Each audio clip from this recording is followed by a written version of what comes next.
Friends, আজকে pregnancy আর একটা topic নিয়ে আমি চলে এসেছি। আশা করি তোমরা সবাই ভালো আছো।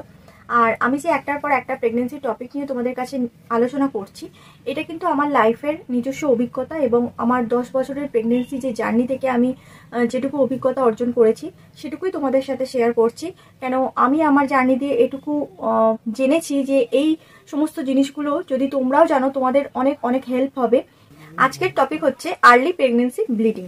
তো আর্লি প্রেগনেন্সিতে ব্লিডিং কি কি কারণের জন্য হয় সেটাই আমি তোমাদের সাথে শেয়ার করব।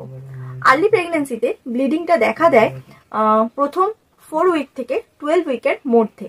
আর এই ব্লিডিংটা হওয়ার অনেকগুলো কারণ থাকে, যার মধ্যে প্রথম কারণ হচ্ছে ইমপ্ল্যান্টেশন। যখন আমাদের ভেতরে ভ্রূণটা প্রতিস্থাপিত হয়, মানে ইমপ্ল্যান্টেশন হয়, তখন কিন্তু একটা ব্লিডিং দেখা যায়। কিন্তু এই ব্লিডিংটা খুব বেশি দিন স্থায়ী হয় না, 4 থেকে 5 দিন এই ব্লিডিংটা হয় এবং এর কালার হয় রেড কালারের। ইমপ্ল্যান্টেশন ব্লিডিংটা কিন্তু 4 দিন হয় এবং এরপর থেকে আস্তে আস্তে করে সেই ব্লিডিংটা নিজে থেকেই বন্ধ হয়ে যায়। যখনই এই ব্লিডিংটা 10 দিনের বেশি স্টে করবে তখনই কিন্তু একটা চিন্তার কারণ, এবং তখনই তোমরা সঙ্গে সঙ্গে ডক্টরের সাথে কনসাল্ট করবে যে কি কারণে ব্লিডিংটা হচ্ছে। আর এই ব্লিডিংটা যদি রেড কালার ছাড়া অন্যান্য কালার যেমন ডার্ক ব্রাউন কালার বা হালকা ব্রাউন কালার এবং তার সাথে যদি ক্লট যেতে থাকে, তাহলে কিন্তু একটা চিন্তার বিষয় থাকে এবং একটা মিসক্যারেজের টেন্ডেন্সি আমাদের মধ্যে আসার সম্ভাবনা থাকে। এই ব্লিডিংটা সবসময় কি ভয় বা চিন্তার কারণ হয়? তো সেটা যখনই তোমরা কোনো ডক্টরের সাথে কনসাল্ট করবে, যখন 10 ডেজ ওভার হয়ে গিয়ে ব্লিডিংটা হতে থাকবে এবং ব্রাউনিশ কালারের ক্লটিং ব্লিডিং হবে, তো ডক্টরের সাথে যখনই কনসাল্ট করবে তখনই ডাক্তার যখন তোমাদের ফার্স্ট আল্ট্রাসোনোগ্রাফি করতে বলবে 4 উইক থেকে 6 উইকের মধ্যে, সেই সময় যদি বেবির হার্টবিট পাওয়া যায় এবং ডাক্তারবাবু বোঝেন যে হ্যাঁ সমস্ত কিছু ঠিকঠাক আছে, তাহলে কিন্তু চিন্তার কারণ কিছু নেই। আবার অনেক সময় এই সময় কিন্তু হার্টবিট আসে না, ডাক্তাররা বলে 11 উইক অবধি ওয়েট করে তারপরে আবার একটা আল্ট্রাসোনোগ্রাফি করতে, এবং সেই সময় বাচ্চার হার্টবিট অনেক সময় চলে আসে। তো সেরকম যদি হয় তাহলে কিন্তু এই ব্লিডিংটা কোনো চিন্তার কারণ রাখে না। এতক্ষণ তো আমি তোমাদের সাথে শেয়ার করছিলাম যে কি হতে পারে বা এটা হলে কি হয়।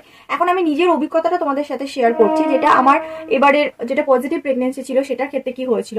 তো আমার ক্ষেত্রে প্রথমের দিকে 6 উইকের মধ্যে আমার কিন্তু ব্লিডিং দেখা গেছিল এবং তখন ব্লিডিং এর কালার ছিল হালকা ব্রাউনিশ কালারের।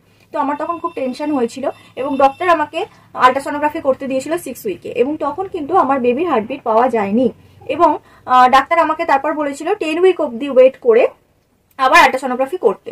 তো আমার সেই ব্লিডিংটা 6 উইকে যে ব্লিডিং হয়েছিল 2 থেকে 3 দিন হয়েছিল এবং সেটা নিজে থেকে পুরোপুরি বন্ধ হয়ে গেছিল।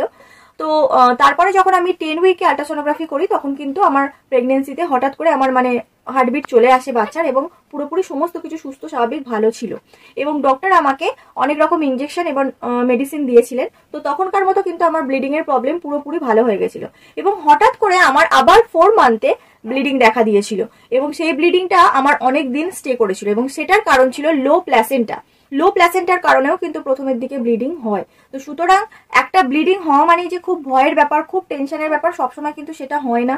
তোমরা যখনই এরকম প্রবলেমে পড়বে অবশ্যই তোমাদের যে ডক্টর আছে তার সাথে কনসাল্ট করবে এবং উনি যে মেডিসিন দেবেন বা যে কোনো ইনজেকশনই দিক না কেন সেটা তোমরা প্রপার ওয়েতে মেনটেন করবে এবং একটা ভালো গুড হেলদি প্রেগনেন্সি অবশ্যই তোমরা পাবে।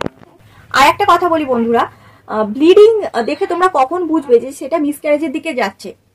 যখন একটা ব্লিডিং ডাক্তারের মেডিসিন বা ডাক্তারের ইনজেকশন খাওয়ার পরেও সেই ব্লিডিংটা বন্ধ হবে না, কন্টিনিউয়াসলি একই রকম ভাবে যদি সেই ব্লিডিংটা হতে থাকে, তখনই কিন্তু সেই ব্লিডিংটা মিসক্যারেজের দিকে ইঙ্গিত করে এবং বেশিরভাগ সময় সেটা মিসক্যারেজই হয়ে যায়।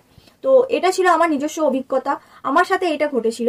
এবার প্রত্যেকের কিন্তু শারীরিক যে সিস্টেম সেটা আলাদা, ম্যান টু ম্যান সমস্ত জিনিস কিন্তু আলাদা আলাদা ভাবে ঘটে। তো আমি আমার এক্সপিরিয়েন্স বললাম, আমার সাথে এইটা হয়েছে মানে যে তোমাদের সাথেও সেম টু সেম হবে সেটা কিন্তু নয়। আমি বারবার বলছি, প্রত্যেকটা মানুষের শরীরের স্ট্রাকচার আলাদা এবং তাদের সিমটমও আলাদা হতেই পারে। তো তোমরা সবসময় কোনো কিছু সমস্যা প্রেগনেন্সিতে দেখা দিলেই অবশ্য করে তোমরা ডাক্তারের সাথে কনসাল্ট করবে এবং ডাক্তারের দেওয়া নিয়ম অনুযায়ী বা মেডিসিন অনুযায়ী তোমরা চলবে। বন্ধুরা, আজকের টপিক আমার এই পর্যন্তই ছিল। আমার নিজস্ব অভিজ্ঞতা আমি যতটুকু পেরেছি তোমাদের সাথে শেয়ার করেছি। আর তোমাদের যদি কোনো প্রবলেম থাকে প্রেগনেন্সি নিয়ে, কোনো কিছু কোয়ারিজ থাকে, কোয়েশ্চেন থাকে, তোমরা অবশ্যই কমেন্ট বক্সে আমাকে এসে কমেন্ট করো। আর আমার এই প্রেগনেন্সি সংক্রান্ত ভিডিওগুলো তোমাদের হেল্প করছে কিনা বা তোমাদের কেমন লাগছে সেটা কিন্তু অবশ্যই আমাকে কমেন্ট বক্সে এসে জানিও এবং আমার চ্যানেলটা অবশ্যই বেশি বেশি করে সাবস্ক্রাইব করো, লাইক করো। তো আজকের মতো